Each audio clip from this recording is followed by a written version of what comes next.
స్తోత్రం. దేవునికి మహిమ కలుగును గాక. ప్రభు ఇచ్చిన సమయం అవకాశాన్ని బట్టి ఆయన స్తుతిస్తూ ఆయన స్తుతులు స్తోత్రాలు సమర్పిస్తూ ఇప్పుడు వచ్చిన మీ అందరికీ ప్రభు పేరిట వందనాలు తెలియజేస్తున్నాను. పిల్లరా, మరి ఈరోజు దేవుని వాక్యంలో నుంచి సత్క్రియలు, సొంత క్రియలు, సత్క్రియలు ఏవి, సొంత క్రియలు ఏవి, మరి సత్క్రియలు ఎలా చేయాలి, సొంత క్రియలు ఎలా చేయాలి, ఎలా చేస్తున్నాం అనే విషయాన్ని కొద్దిసేపు మనం ఆలోచన చేద్దాం. సత్క్రియలు చేస్తే ఎలాంటి ప్రయోజనం ఉంది, చేయకపోతే ఎలాంటి నష్టం ఉందో కొన్ని విషయాలు మనం పరిశుద్ధ గ్రంథంలో నుంచి ఆలోచన చేద్దాం. ఫిలిప్పీలకు రాసినటువంటి పత్రిక అపోస్తలుడైన పౌలు గారు ఫిలిప్పీ సంఘానికి రాస్తున్నటువంటి పత్రిక 1వ అధ్యాయము 3వ వచనం నుంచి నేను చదువుతున్నాను. చూడండి.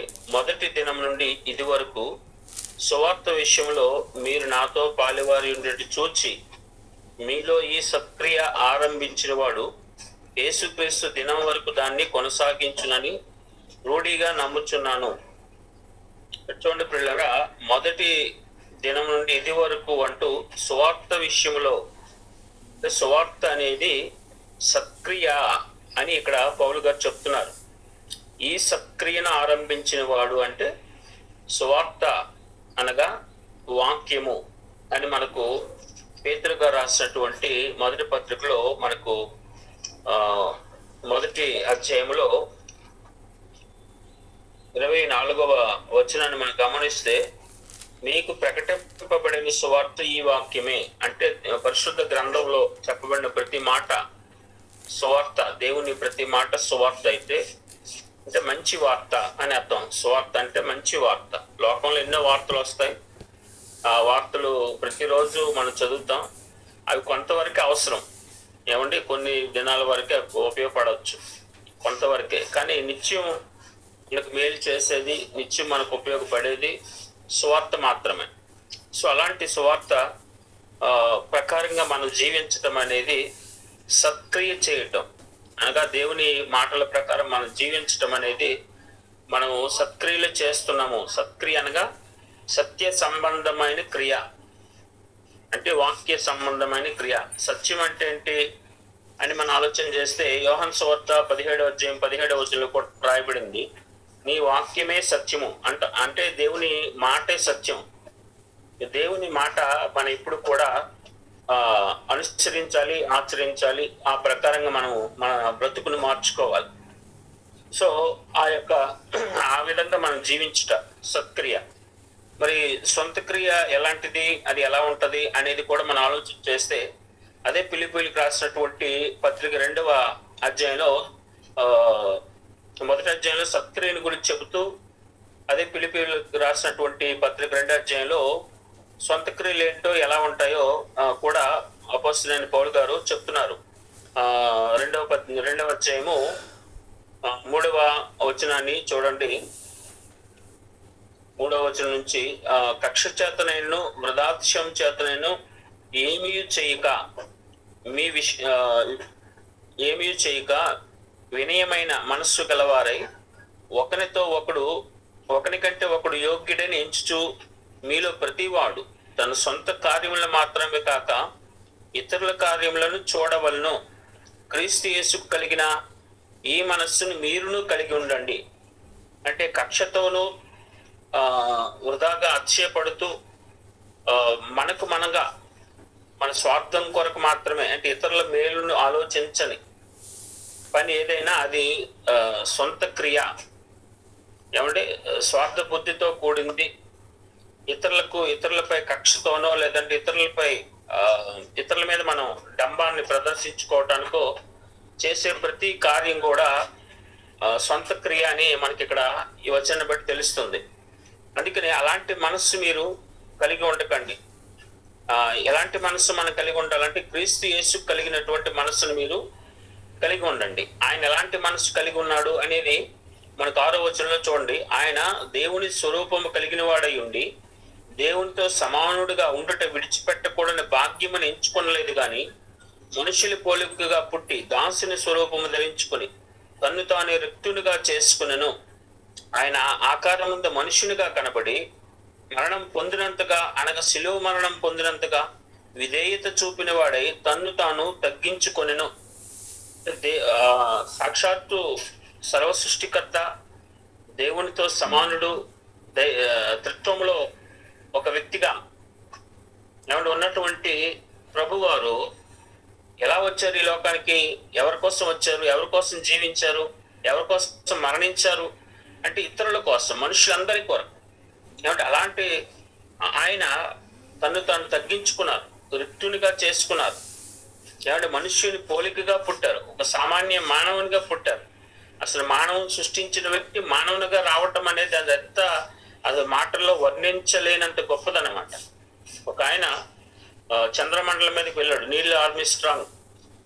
ఆయన చంద్రమండలం మీద నుంచి కిందకు వచ్చిన తర్వాత ఆయనకి ఇంటర్వ్యూ చేస్తే ఆయన చెప్తున్నాడు, చంద్రమండలం మీదకి మీరు ఫస్ట్ టైం వెళ్ళారు కదా, మరి మీ ఎక్స్పీరియన్స్ ఎలా ఉందని విలేకరులు ఆయన ఇంటర్వ్యూ చేసినప్పుడు ఆయన అన్నాడు, నేను చంద్రమండలం మీదకి వెళ్ళటం గొప్ప విషయం కాదు, కానీ సర్వ సృష్టిని కలిగించిన ఆ సృష్టికర్త మన కొరకు సామాన్య మానవునిగా ఒక పేద కుటుంబంలో జన్మించి మన కొరకు మరణించటం అనేది అది ఎంతో గొప్పది అనే విషయాన్ని ఆయన చెప్పారు. నిజంగా అది మాటల్లో చెప్పలేనంత గొప్ప విషయం అది. ఇతరులు అంటే ప్రజల కొరకు, నశించిపోతున్న ప్రజల కొరకు తన ప్రాణం ఇవ్వటానికి వచ్చినటువంటి ఆయన మించిన ఆయన ఇంతవరకు ఎవరు లేరు, భవిష్యత్తులో కూడా ఉండరు. అంటే అలాంటి ప్రభువారు అంటే మనుషులందరి కొరకు తన ప్రాణం ఇవ్వటానికి. ఈరోజు ఎంతో మంది మనకు లోకంలో కనిపిస్తారు, నాయకులు వాగ్దానాలు చేస్తారు, ప్రజలకు ఏదో చేసేస్తామని. చేసిన దాఖలే ఉండవు. ఇలాగ మన లోకల్ ఎంతో మంది ఉన్నారు. ఆయనంతటి త్యాగం ప్రజలను రక్షించడానికి, ప్రజలను బాగు చేయడానికి ఆయన ఎన్ని మంచి మాటలు చెప్పారు, ఎంత చక్కగా ఇన్ని బ్రతుకులు మారుతున్నాయి. ఇలా మనం చూస్తుంటే ఆయన తన సొంత కార్యాలు చూసుకోలేదు, సొంత ప్రయోజనం కొరకు ఆలోచన చేయలేదు. ప్రతి మనిషిని రక్షించడానికి, ప్రతి మనిషిని సరైన మార్గంలో పాపంలో పడి నశించిపోతున్న ప్రతి ఒక్కరిని సరైనటువంటి మంచి బ్రతుకునివ్వడానికి లోకానికి వచ్చారు. అది ఒక సొంత ఆయన తన సొంత ప్రయోజనం కొరకు ఆలోచన చేయలేదని మనం ఇక్కడ చూస్తే అర్థమవుతుంది. తర్వాత చూడండి, అదే ఫిలిప్పీ పత్రిక 2:1 చూడండి, అందరూ తమ సొంత కార్యములనే చూచుకొనిచున్నారు కానీ యేసుక్రీస్తు కార్యములను చూడరు. అందరూ కూడా తమ సొంత ఆలోచన, సొంత స్వార్థ ప్రయోజనం కొరకే గాని ప్రభు కార్యాలను, ప్రభు చేసినటువంటి పనిని ఆలోచన చేయట్లేదు. ప్రభు ఏ విధంగా జీవించారు, ఆయన ఏ విధంగా బ్రతకమని చెప్పారు, అది చూడట్లేదు అనే విషయం ఇక్కడ పౌలు గారు రాస్తున్నారు. అందరూ తమ సొంత కార్యములను చూచుకొనిచున్నారు కానీ యేసుక్రీస్తు వారు దేవుని కార్యాలు చూడట్లేదు, ప్రభు కార్యాలు చూడట్లేదు. ఆయన ఏం చేశారో మనం ఏం చేయాలో అన్న ఆలోచన లేదు. అదే విషయం చెప్తున్నాడు. సో సత్క్రియలు అంటే ప్రభువారు చేసినటువంటి, ఆయన చెప్పినటువంటి ఆ మాటల ప్రకారంగా మనం జీవించటమే సత్క్రియలు. సొంత క్రియలు అనగా మన యొక్క స్వార్థ బుద్ధితో, లేదంటే కక్షతో, లేదంటే జీవపు డంబముతో మనము చేసే ప్రతి కార్యము కూడా సొంత క్రియ అవుతుంది. అయితే ప్రియులారా, మరి ఈ యొక్క సత్క్రియలు చేయటం కొరకే మనం అసలు ఈ లోకంలో సృష్టింపబడ్డామన్న విషయం కూడా మనకు వాక్యంలో రాయబడింది. ఎఫెసీయులకు రాసినటువంటి పత్రిక 2వ అధ్యాయం, ఎఫెసీ పత్రిక 2వ అధ్యాయము 10వ వచనాన్ని గమనిద్దాం. ఎఫెసీయులకు రాసినటువంటి పత్రిక అపోస్తలుడైన పౌలు గారు ఎఫెసీ సంఘానికి రాస్తూ చెప్పినటువంటి మాట చూడండి. ఎఫెసీ పత్రిక 2వ అధ్యాయం 10వ వచనం, మరియు వాటి యందు మనము నడుచుకొనవలనని దేవుడు ముందుగా సిద్ధపరిచిన సత్క్రియలను చేటుకై మనము క్రీస్తు యేసునందు సృష్టింపబడిన వారమై ఆయన చేసిన పని అయి ఉన్నాము. ఇక్కడ చూడండి, మనం సత్క్రియలు చేయటానికే ముందుగా మన కొరకు సత్క్రియలు సిద్ధపరచబడ్డాయి. మంచి పనులు అంటే మనం పుట్టక ముందే మనం ఎలాంటి మంచి పనులు చేయాలో ముందుగానే సిద్ధపరచబడ్డాయి. అందుకొరకే మనం సృష్టింపబడ్డాము అని ఈ వాక్యం చెప్తుంది.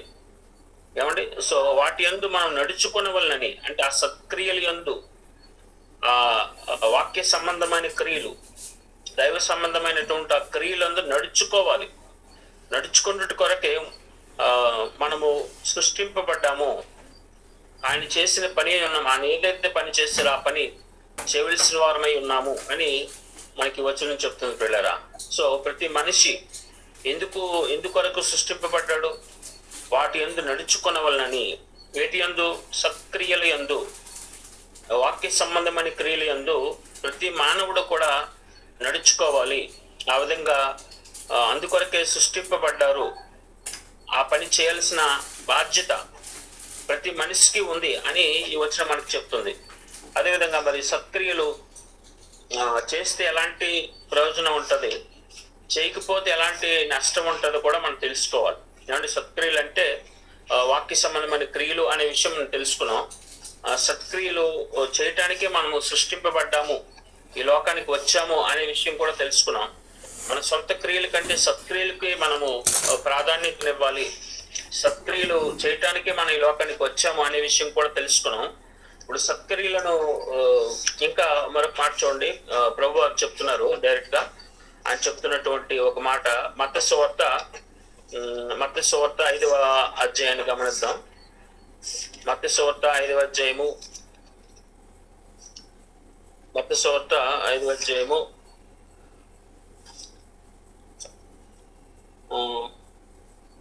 16వ వచనం నేను చదువుతున్నాను చూడండి. మత్తయి సువార్త 5:16.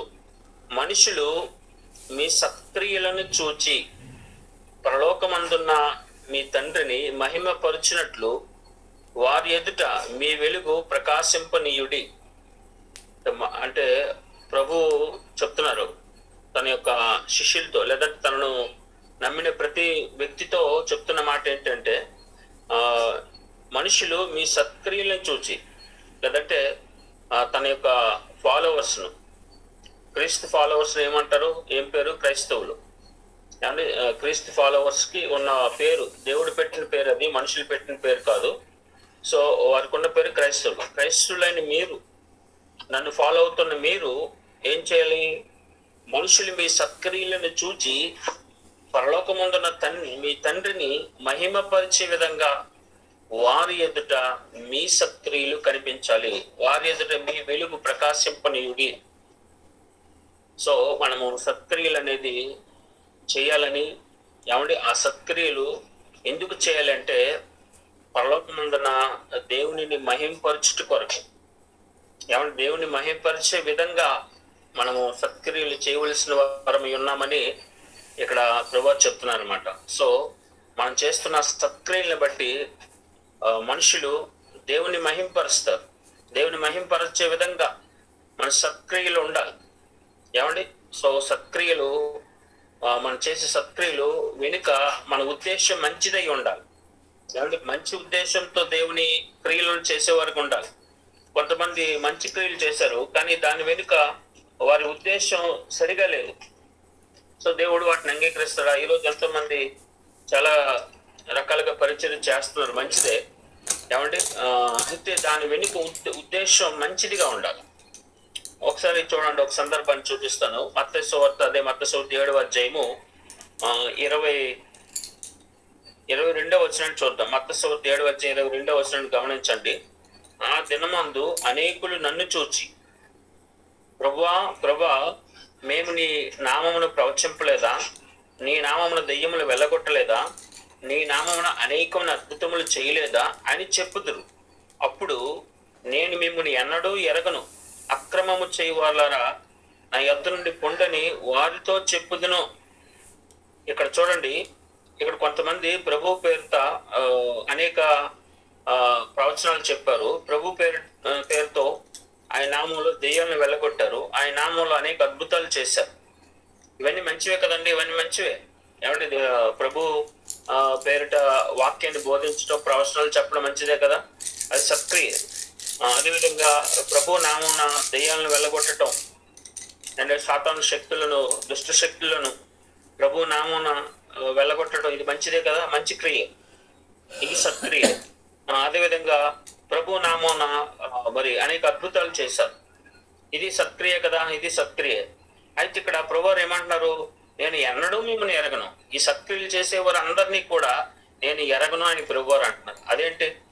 సత్క్రియలు చేయమని చెప్పింది ఆయనే కదా, మరి వీళ్ళు ఇక్కడ సత్క్రియలు చేస్తున్నారు కదా, మరి వీరిని ఎరగను అంటున్నాడు ఏంటి ఆయన? దాని ఉద్దేశం ఏంటంటే వారు చేస్తున్న సత్క్రియల వెనుక వారి ఉద్దేశం మంచిది కాదు. ఏమండి? వారు ఎందుకు చేసి ఉంటారు? ఆ సత్క్రియలు ఎలా చేశారంటే అక్రమంగా చేశారంట. అంటే మనం చేసే మంచి పని ఏదైనా సరే అక్రమంగా ఉండకూడదు, సక్రమంగా ఉండాలి. అంటే మనం చేసే మంచి పని ఏదైనా మంచి ఉద్దేశంతో చేయాలి. అంతేకాని ఏదో దురుద్దేశంతో, చెడ్డ ఉద్దేశంతో మనం చేయకూడదు. అలాంటి సత్క్రియలు దేవుడు అంగీకరించడు. ఏమండి? సో సత్క్రియలు వెనుక ఒక మంచి ఉద్దేశం కలిగి ఉండాలి. ఇక్కడ వీరందరూ సత్క్రియలు చేశారు. ప్రభు పేరిట ప్రార్థన చేశారు, ప్రభు అని. ప్రభు పేరిట ప్రవచనాలు, వాక్యాన్ని బోధించారు. ప్రభు నామంలో దెయ్యాలను వెళ్ళగొట్టారు, ప్రభు నామంలో అద్భుతాలు చేశారు. కానీ వీరు చేసినవన్నీ కూడా దాని వెనుక ఉద్దేశం సక్రమంగా లేదు. దాని వెనుక ఉద్దేశం అక్రమంగా ఉంది. అందుకనే ప్రభు వారు ఏమంటున్నారు? నేను ఎన్నడూ మిమ్మల్ని ఎరుగను అన్నారు. సో మనం చేస్తున్న సత్క్రియల వెనుక మంచి ఉద్దేశం ఉంటే ఆయన మనల్ని ఎరుగుతాడు. ఈరోజు ఎంతమంది సేవా పరిచయం చేస్తున్నారు, కానీ వారు చేస్తున్న పరిచయం ఎలా ఉంది?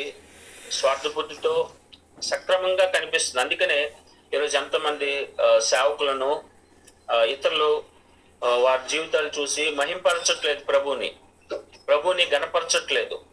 ఏమంటే ప్రభుని ఇంకా తెలుసుకోవట్లేదు. వీరిలాగా మనం కూడా ప్రభు నమ్ముకుంటే వీరిలాగా తయారవుతామేమో అన్నట్టుగా కూడా ఆలోచించి ప్రభు నమ్మని వారు అనేక మంది కనిపిస్తున్నారు. కారణం ఏంటంటే వీళ్ళు చేసే సత్క్రియలు మంచి ఉద్దేశంగా చేయట్లేదు, అంటే మంచిగా జరగట్లేదు.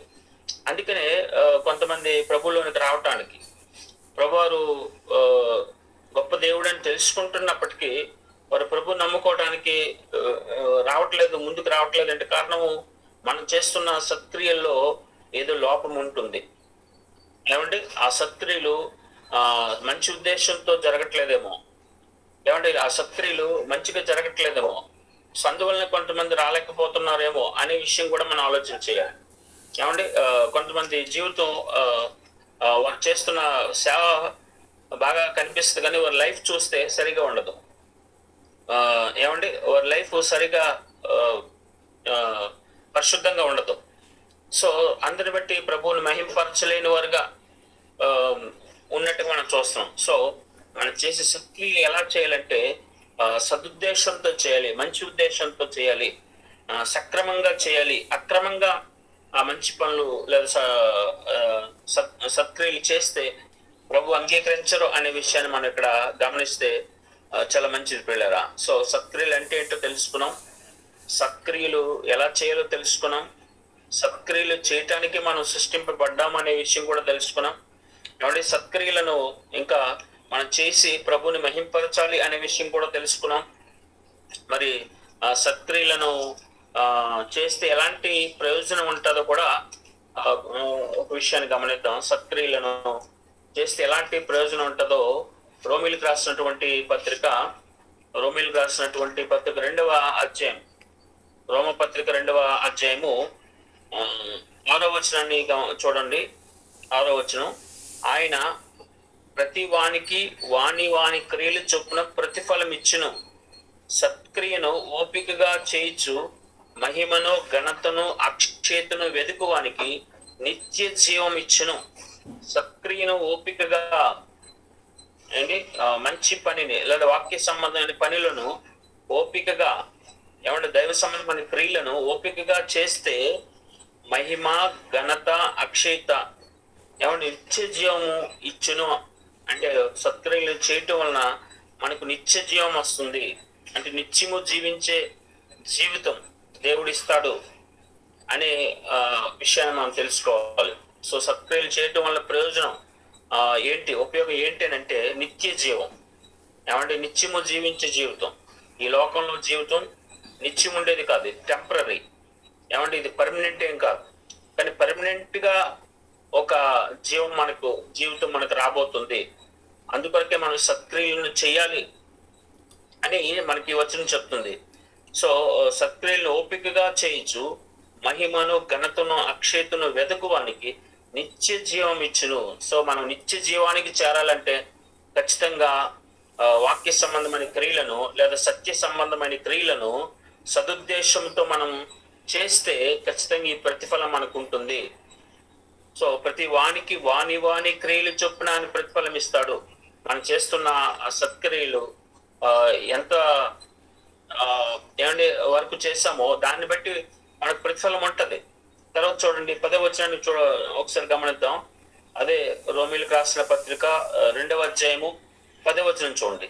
సక్రియ చేయ ప్రతి వానికి, మొదట యూదునికి గ్రీసు దేశస్థునికి కూడా మహిమయు ఘనతయు సమాధానము కలుగును. దేవునికి స్తోత్రం, దేవునికి మహిమ కలుగును గాక. సక్రియ చేయి ప్రతి వానికి ఏముంటదండి?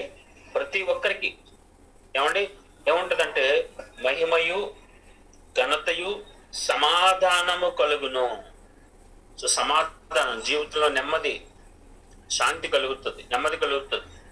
అండ్ ఈరోజు లోకంలో శాంతి లేదు, సమాధానం లేదు. ఎక్కడ చూసినా ప్రమాదాలు, ఎన్నో రకాల యుద్ధాలు, ఎన్నో రకాల పరిస్థితులు మనం చూస్తాం కదా. అదే శాంతి కలిగిన జీవితాన్ని, నెమ్మది కలిగిన జీవితాన్ని, ఘనత కలిగినటువంటి ఒక చక్కటి లైఫ్ ప్రవహిస్తారని మనకి వచనం బట్టి తెలుస్తుంది. సో సత్క్రియ చేయడం చాలా ఇంపార్టెంట్. సత్క్రియలు చేయడం ప్రతి మనిషికి చాలా అవసరం. సో సత్క్రియ చేయటం వల్లనే ప్రతి మనిషికి శాంతి కలుగుతుంది. సత్క్రియలు చేయటం వల్లే ప్రతి మనిషి నిత్య జీవాన్ని పొందుతాడు. సత్క్రియలు చేయటం వల్లే ప్రతి మనిషి మహిమను ఘనతను పొందుతాడు అనే విషయం ఈ వచనాన్ని బట్టి మనం తెలుసుకోవాలి. అదేవిధంగా సత్క్రియలను చేస్తే ఎలాంటి ప్రయోజనం ఉంటుందో కూడా మనం ఆలోచన చేసాం. సో ఇంతవరకు మరి సత్క్రియలను చేయకపోతే ఎలాంటి నష్టం ఉంటుందో కూడా ఆలోచించేద్దాం. మరొక విషయాన్ని చూద్దాం. తిమోతికి రాసినటువంటి పౌలు గారు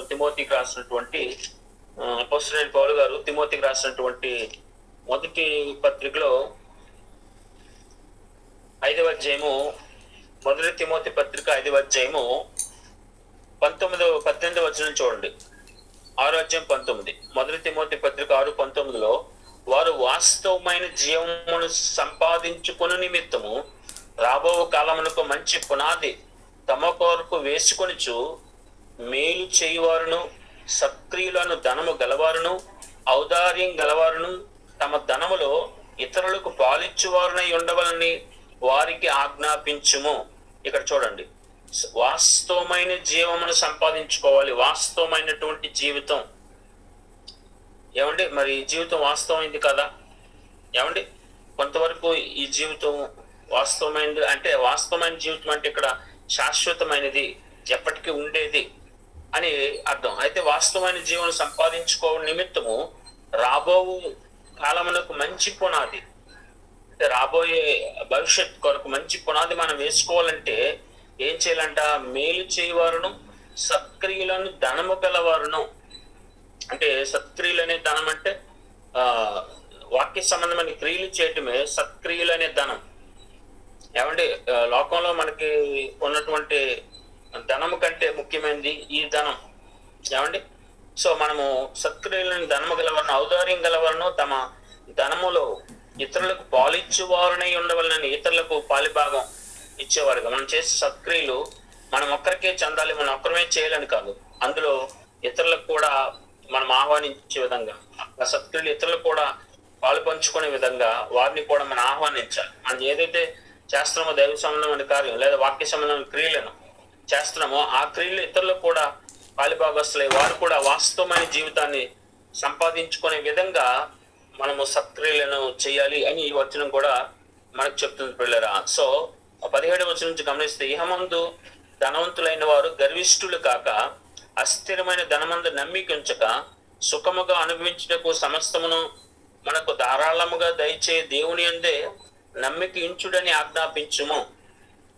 అంటే సత్క్రియలనే ఆ యొక్క ధనాన్ని సంపాదించుకునే విధంగా మనం జీవించాలి.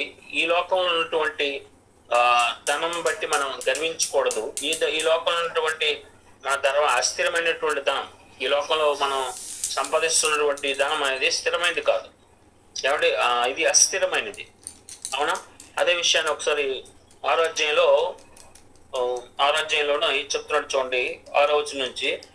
సంతుష్టి సహితమైన దైవభక్తి గొప్ప లాభ సాధనమైనది. మనం ఈ లోకంలోకి ఏమీ తేలేదు, దీనిలోంచి ఏమీ తీసుకొని పోలేము. కాగా అన్నవస్త్రములు గలవారయ్యుండి వాటితో తృప్తి పొంది ఎందుము. ధనవంతులగుటకు అపేక్షించువారు శోధనలోను ఊరిలోను అవివేక యుక్తములను హానికరములైన అనేక దురాశల్లో పడుదురు. అట్టివి మనుషులను నష్టంలోను నాశనములను ముంచివేయును. ఎందుకనగా ధనాపేక్ష సమస్తమైన కీడులకు మూలము. కొందరు దాన్ని ఆశించి విశ్వాసం నుంచి తొలగిపోయి నానా బాధలతో తమ్మును తామే పొడుచుకొనిరి. ఇక్కడ అంటే అస్థిరమైనటువంటి లేదా ఇహ సంబంధమైనటువంటి ధనం ఎలాంటి నష్టాన్ని కలిగిస్తుందో. ఏమంటే లోకంలో ధనం సంపాదించవద్దని కాదు, మన అవసరానికి లోకంలో ఈ అస్థిరమైన ధనం కొంతవరకు అవసరం. ఏమంటే ఇది శాశ్వతమైనది కాదు, అలాగని ఈ లోకంలో జీవించేంత కాలము కొంతవరకు ధనం అవసరమే. కానీ దాని కొరకే మన జీవితాన్ని సమర్పించకూడదు, దాని కొరకే దాన్ని సంపాదించుట కొరకే మన జీవిత లక్ష్యం అన్నట్టుగా జీవించకూడదు అనేది ఈ వచనం యొక్క భావం. సో మనము ఈ లోకానికి ఏమీ తేలేదు, ఈ లోకం నుంచి మనం ఏమీ తీసుకొని పోలేం. మనం సంపాదిస్తున్న ఎంత అయినా సరే, మనం ఎంతో మందిని మన లైఫ్ లో చూసాం. ఏమంటే కోట్లు సంపాదించిన వారు ఏమీ తీసుకొని పోకుండా అన్ని విడిచిపెట్టి వెళ్ళిన వారు. ఏమంటే జయలలిత అనే ఆమె కొన్ని కోట్లు సంపాదించింది. ఆమె పెళ్లి చేసుకోకుండానే లైఫ్ టైం గొప్ప అధికారాలు సంపాదించింది. ఆ రాష్ట్రానికి సీఎం గా ఎన్నో ఏళ్ళు పరిపాలించింది. ఆమె వేసుకునే చెప్పులంట 1000 జతలు ఉండేవంట. ఏమండి ఆమె ఒక వ్యక్తిని దత్తత తీసుకుంది, కుమారుణ్ణి. ఆ కుమారునికి పెళ్లి చేయడానికి దత్తత తీసుకున్న కుమారుని పెళ్లి చేయడానికి గోల్డ్ కోటింగ్ కలిగినటువంటి ఇన్విటేషన్ కార్డ్స్ ప్రింట్ చేసింది. అంటే ఎంత ధనము ఆమె లైఫ్ లో సంపాదించింది, ఎంత అధికారం సంపాదించింది, కానీ ఏమేమి తీసుకుని వెళ్ళిందా? ఏమి తీసుకుని వెళ్ళదు. ఇప్పుడు ఎవరెవరో అనుభవిస్తున్నారు. ఏమండి అంటే ఈ లోకంలో మనం సంపాదించే ధనం ఏమండి శాశ్వతమైనది కాదు, మనం ఏమీ తీసుకుని పోలేము అని దేవుని వాక్యం చెబుతున్న మాట ఖచ్చితంగా మనం నెరవేరుతున్నట్టుగా మనం చూస్తున్నాం ఎంతో మంది లైఫ్ లో. సో మనము ఆలోచన చేయకూడదు. ఏమంటే లోకస్తుల్లాగా మనం ఆలోచన చేస్తే వారికి మనకి ఏం తేడా ఉంటది? సో మన ఆలోచన ఎలా ఉండాలి? కింద చెప్తున్నాడు చూడండి.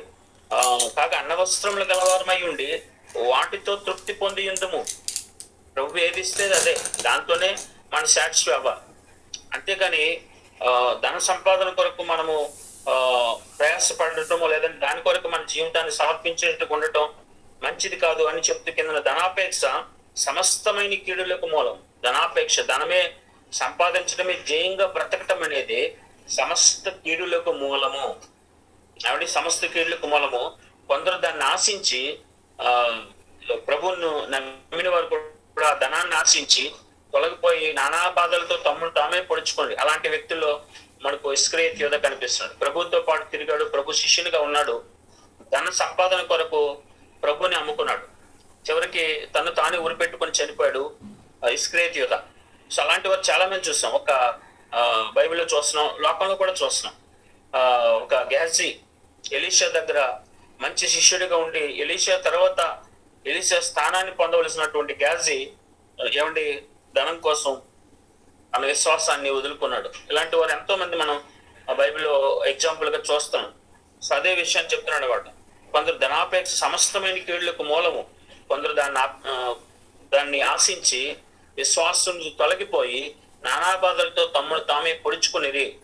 దైవజనుడా నీవైతే వీటిని విసర్జించి నీతిని, భక్తిని, విశ్వాసమును, ప్రేమను, ఓర్పును, సాత్వికను సంపాదించుకొనుటకు ప్రయాసపడము. విశ్వాస సంబంధమైన మంచి పోరాడము, నిత్య జీవమును చేపట్టుము. చూడండి, అంటే మనమైతే ఎలా ఉండాలి? వాక్యాన్ని విశ్వసించిన మనం, ప్రభువుని విశ్వసించిన నీవు ఎలా ఉండాలంటే, దైవజనుడ నీవైతే వాటిని విసర్జించు. ఏదైతే ఆ స్వలాభాపేక్షన కొరకు ధనాన్ని తన సొంత ప్రయోజనం కొరకు, సొంత ఘనత కొరకు, ధన సంపాదన కొరకు ప్రయాసపడుతున్నారు, అలాంటి వాటిని విసర్జించు. నీతిని, భక్తిని, విశ్వాసను, ప్రేమను, ఓర్పును, సాత్వికమును సంపాదించుకో. ఇలాంటివి సంపాదించుకోవాలి.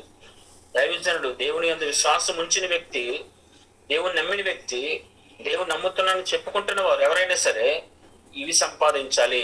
ఏంటి? ప్రేమను సంపాదించాలి, ఓర్పుని సంపాదించాలి, నీతిని సంపాదించాలి, విశ్వాసమును సంపాదించాలి, సాత్వికను సంపాదించాలి. వీటిని సంపాదించడానికి ఏం చేయాలి? ప్రయాసపడాలి, కష్టపడాలి కూడా. ఏమండి? ఇవన్నీ ఒక రోజుతో సంపాదించే విషయాలు కాదు ఇది. ఏమండి? ఓర్పు అనేది ఒక రోజుతో సంపాదించగలమా? విశ్వాసం అనేది ఒక రోజుతో వచ్చేస్తుందా? సో ఇవన్నీ వీటి కొరకు ఏం చేయాలి అంటే మనం పోరాటం చేయాలి. అంటే ఆత్మ సంబంధమైన పోరాటం. మన పోరాటం కత్తులతో, ఏమంటే కర్రలతో, బాంబులతో చేసే పోరాటం కాదు మనది. మన పోరాటం ఆత్మ సంబంధమైన పోరాటం, విశ్వాస సంబంధమైన పోరాటం.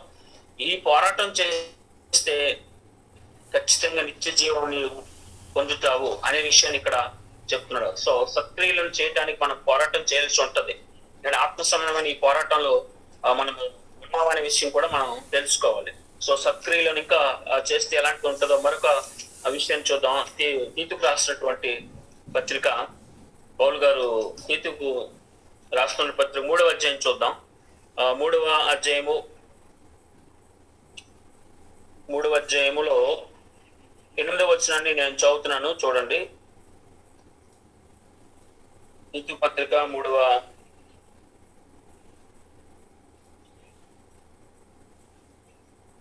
వచనం. ఈ మాట నమ్మదగినది కనుక దేవుని యందు విశ్వాసం ఉంచువారు సత్క్రియలను శ్రద్ధగా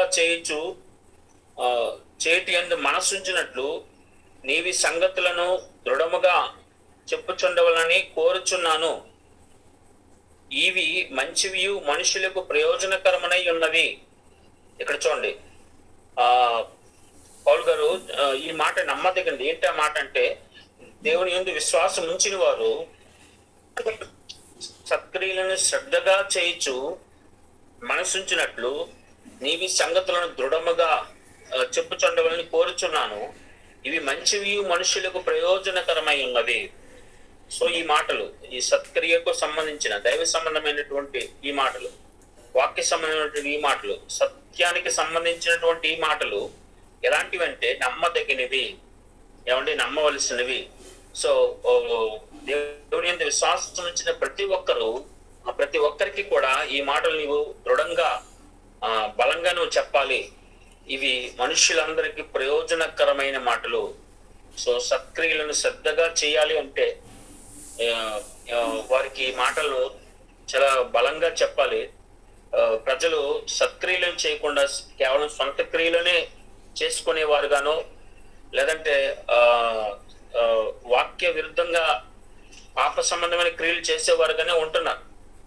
సో వారు సత్క్రియలను చేయాలంటే బలంగా ఈ మాటలను చెప్పాలి. ఇది మనుషులందరికీ ప్రయోజనకరము, సత్క్రియలు మనుషులందరికీ ప్రయోజనకరమైనవి అనే విషయం కూడా చూస్తున్నాం. సో ఎంతవరకు మనం ఏం నేర్చుకున్నాం అంటే, సత్క్రియలు అంటే ఏంటి, సత్క్రియలు ఎలా చేయాలి, ఏమండి సత్క్రియలు చేస్తే ఎలాంటి ప్రయోజనం ఉంటుంది, సత్క్రియలు చేయకపోతే ఎలాంటి నష్టం ఉంటుందో చివరిగా ఒక మాట చెప్పి నేను ముగిస్తాను. ఆదికాండం చూడండి, 4వ అధ్యాయము. ఆదికాండం 4వ అధ్యాయం. ఆదికాండం 4వ అధ్యాయము 7వ వచనం నేను చదువుతున్నాను, చూడండి. నీవు సత్క్రియ చేసిన ఎడల తల ఎత్తుకొనవా, సత్క్రియ చేయని ఎడల వాకిట పాపము పొంచియుండును, నీ ఎడల దానికి వాంఛ కలుగును, నీవు దాన్ని ఏలుదు అనెను. ఇక్కడ చూడండి, సత్క్రియ చేయని ఎడల ఏమవుతుందంట, వాకిట పాపము పొంచి ఉండును. దైవ సంబంధమైనటువంటి వాక్య సంబంధమైనటువంటి ఆ క్రియలను నీవు చేయకపోతే వాకిట పాపం పొంచి ఉంటుంది. ఆ పాపం ఎడల నీకు వాంఛ కలుగుతుంది. అంటే పాపము నిన్ను ఏలే విధంగా నువ్వు అయిపోతావు. అది నిన్ను ఏలును, దానిలో వాంఛ కలుగు, నీవు దాన్ని ఏలుతావు. అంటే పాపాన్ని ఏలేవాడు అయిపోతావు. సత్క్రియ చేయకపోతే ఎంత ప్రమాదమో చూడండి.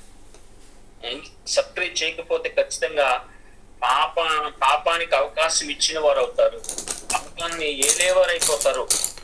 అంటే పాపాన్ని ఏలేటటువంటి, అంటే పాపంలోనే జీవిస్తారు. ఇంకా వారు పాపాన్ని ఏలేవారుగా తయారవుతారు.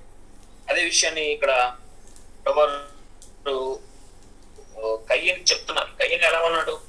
తన తమ్ముడు చేసినటువంటి సత్క్రియను చూసి ఓర్చుకునేవాడుగా ఉన్నాడు. అందువల్లనే తమ్ముడు చేసినటువంటి క్రియలను దేవుడు మెచ్చుకున్నందుకు అసూయ చెంది తమ్ముడిని చంపేశాడు, సొంత తమ్ముడిని హత్య చేశాడు.